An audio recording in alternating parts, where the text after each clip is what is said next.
नमस्कार आदाब, मैं हूं एम.आर. रहमान। आप सबका स्वागत है हमारा आज का प्रोग्राम जिसका नाम है जियो और जीने दो। आज का मुख्य समाचार है 2026 का जो विधानसभा चुनाव, उसके बारे में दो चार बातें। वोट हम सबका जिम्मेदारी है, लेकिन वोट देने से पहले हमें ये सोचना बहुत ज़रूरी है कि हम किस दल को वोट दे रहे हैं। हमें किसी की बातों का ऊपर ध्यान नहीं देना चाहिए, हमें सिर्फ दो बातों का ध्यान देना चाहिए।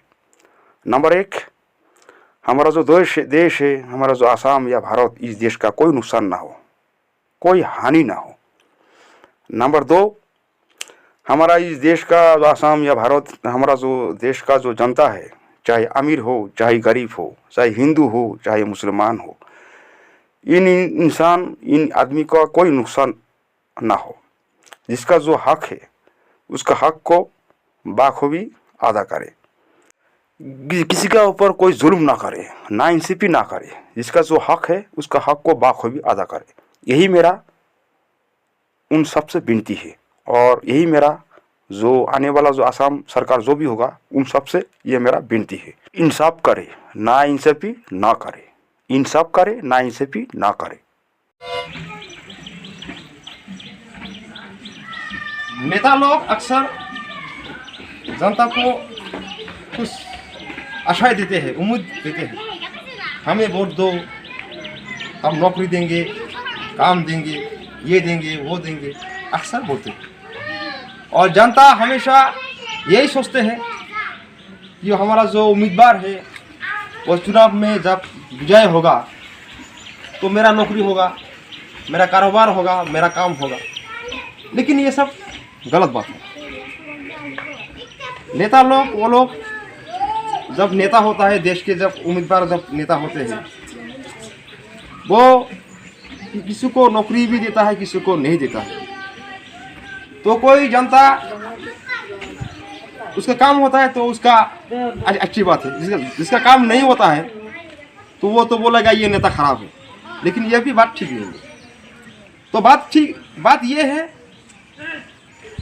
भगवान ने हम सबको पैर या हाथ दे दिया है, कोई काम मजदूरी करके हम खा सकते हैं। लेकिन नौकरी नहीं मिला, ये नहीं मिला, ये अपना एक दूसरी बात है।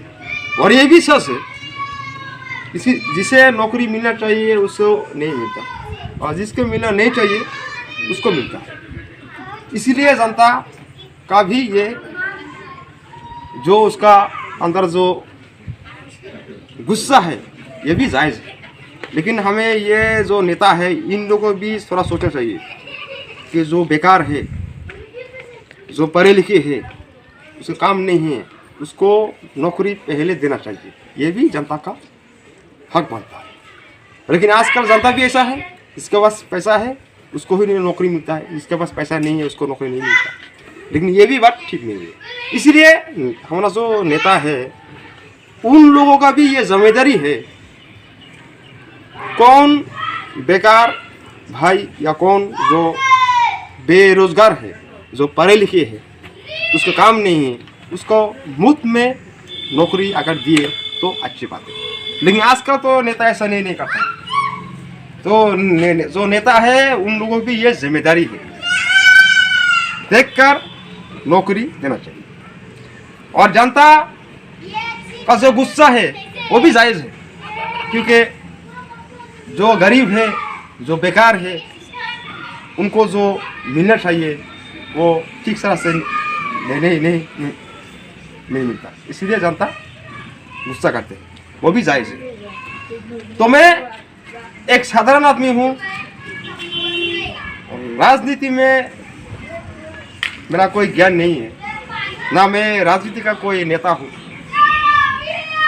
तो मैंने आज अपनी जो सोच है, अपनी सोच या विचार से दो चार बातें कहा।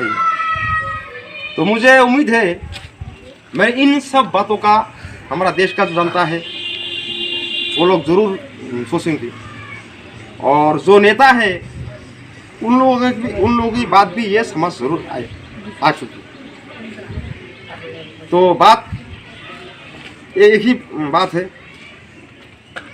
कि वोट किसी का बाप का संपत्ति नहीं है। वोट सबका हक है, ये तो सबका मानव अधिकार है, लेकिन वोट को भी हमें सोच समझ कर देना चाहिए ताकि हमारा वोट गलत दिशा में ना जाए।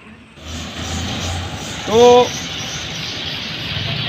हमें एक ज़माना ऐसा भी दौर था जब नेता लोग या उसके दलाल या चमचे 2 पैसे देकर, लालच देकर आम जनता को उसको बोलते कि इसे ही वोट दो, इसे ही वोट दो। वो एक ज़माना था। तो आम जनता उसको बातों में आकर भी वोट दिया करते थे, डरा धमका कर 2 पैसा देकर उनको वोट दिया करते थे। लेकिन वो ज़माना चला गया। वो एक ज़माना था, ऐसा दौर था, वो ज़माना चला गया। लेकिन अब जो ज़माना है, चाहे वो जनता हो चाहे वो आम आदमी हो, सब अपनी हक, अपनी अच्छी बुरी उन सब का समझ है। देश कैसे चल रहा है और आज किस हाल में गुजर है, ये जनता को बाखूबी मालूम है। तो हमें किसी को बातों में आकर, किसी का बहकावे में आकर हमें किसी को भी वोट नहीं देना चाहिए। वोट हमारा हक है, हम इसे सोच समझ करके हमें देना चाहिए ताकि हमारा वोट किसी गलत जगह में ना जाए। हमारा एक गलती से देश का भी नुकसान हो सकता है और इंसान का भी नुकसान हो सकता है। इस बात को हमको ध्यान में रखना बहुत ही ज़रूरत है। अरे नेता लोग तो चाहते ही यही कि हम नेता हो, 5 साल में हो, कुछ अपने आप को भी कुछ गाड़ियाँ, बिल्डिंगें, ज़मीन ज़्यादा कुछ करे। लेकिन जनता का ये हक है कि हमारा वोट बेकार ना जाए, हमारी सोच बेकार ना जाए। ये जनता का भी हक है। जब तक जनता एक नहीं होगा, उसके लिए हमारा जो देश का जो जनता है उसको एक होना होगा। जब तक जनता एक नहीं होगा तब तक ऐसा जो देश का जो नेता है वो नेता हमारे इस कमजोरी का फ़ायदा जरूर उठा लेते। इसी कारण यही है हमारा देश का जो जनता है वो ठीक नहीं है। अगर जनता एक रहेंगे, जनता एकता होगा तो कोई भी काम हम आसानी से कर सकते हैं। जो बेरोजगार है उसको भी काम मिलेगा, जिसको नौकरी नहीं है उसको भी नौकरी मिलेगा, जिसको पाने का जो हक है उसका भी हक अदा हो जाएगा। ये जनता ही है जो वोट देकर सरकार बनाता है। ये जनता ही है उस सरकार को गिराता भी है और सरकार को बनाता भी है। ये सब जनता ही की कारण होता है। इसलिए हमारा जो देश का जनता है, हिंदू हो या मुसलमान हो या अमीर हो या गरीब हो या औरत हो या मर्द हो, सबकी ये एक सोचना चाहिए कि हम सब एक हो जाए, यानी एकता का इख्तियार करें। एकता ही बल है, एकता ही ताकत है। जब तक हमारा देश का जनता एकता नहीं होगा तब तक देश का जो शांति है, जो मंगल है, वो कभी नहीं आ सकता। अगर जनता एकता होगा तो देश खुशहाल होगा। जनता भी, जो सरकार, हमारा देश का जो नेता है वो भी ठीक होगा। इसलिए हमारा देश का जो जनता है, मैं सबको एक अनुमति करता हूँ, एक आराधना करता हूँ, आप सब एक हो जाए। अगर हम सब एक हो जाए तो देश का भी भला होगा और सरकार भी ठीक रहेगी। तो ये वोट हमारा हक है, मानव अधिकार है। वोट देने से पहले हमको सोचना बहुत ज़रूरी है कि हम इस उम्मीदवार को या इस दल को वोट देने से हमारा देश का भला होगा, हमारा समाज का भला होगा, मनुष्य का भला होगा, किसी भी मनुष्य का कोई नुकसान नहीं होगा। अगर हम ये सोचकर वोट देंगे ये हिंदू है, हम भी हिंदू है, हम हिंदू को जिता देंगे, तो ये देश का बहुत बड़ा नुकसान होगा। और जो साधारण आदमी है, जो मनुष्य है, उसका भी नुकसान जरूर होगा। अगर कोई मुसलमान सोचेंगे हम मुसलमान हैं, हम मुसलमान को ही वोट देंगे, तो ये भी बहुत बड़ी गलती होगा, देश का भी नुकसान होगा। और जो आम आदमी हो या जो मनुष्य हो, देश का जो जनता हो, उसका भी नुकसान जरूर होगा। तो हमें इन सब बातों को ध्यान नहीं देना चाहिए। हमें ध्यान देना चाहिए दो बातों का, कि एक बात हमारा समाज, हमारा जिले या हमारा देश या हमारे भारतवर्ष का कोई नुकसान ना हो, कोई हानि ना हो। और दूसरी बात, किसी मनुष्य का, चाहे वो हिंदू हो चाहे मुसलमान हो, किसी का भी कोई नुकसान ना हो। इन दोनों बातों को ध्यान में हमें देखकर हमें किसी को भी वोट दिए, चाहे वो बीजेपी हो चाहे कांग्रेस हो, आप जिसे भी देना चाहते हैं ये आपका हक है। ये सब बातों बोलना मुझ जैसा साधारण आदमी का शोभा नहीं देता।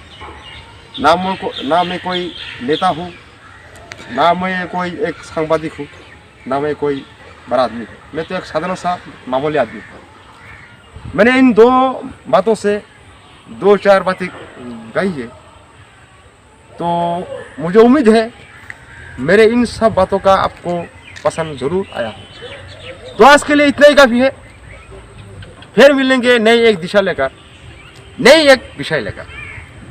तब तक के लिए आप सब सावधानी रहिए, सतर्क रहिए, अपने आप को संभल कर रखिए, यही मेरा आप सबसे विनती है। तो आज मैं आप सबसे विदा लेता हूँ, और मेरा भी ये शुभकामनाएं है, आने वाला जो असम सरकार जो भी हो, वो देश का भला करे, जनता का भला करे, यही मेरा उन सबसे विनती है। और आज मेरा बातें यही ख़त्म होता है। आप मुझे दीजिए इजाज़त, फिर मिलेंगे। खुदा हाफिज़, जय हिंद, अस्सलाम वालेकुम।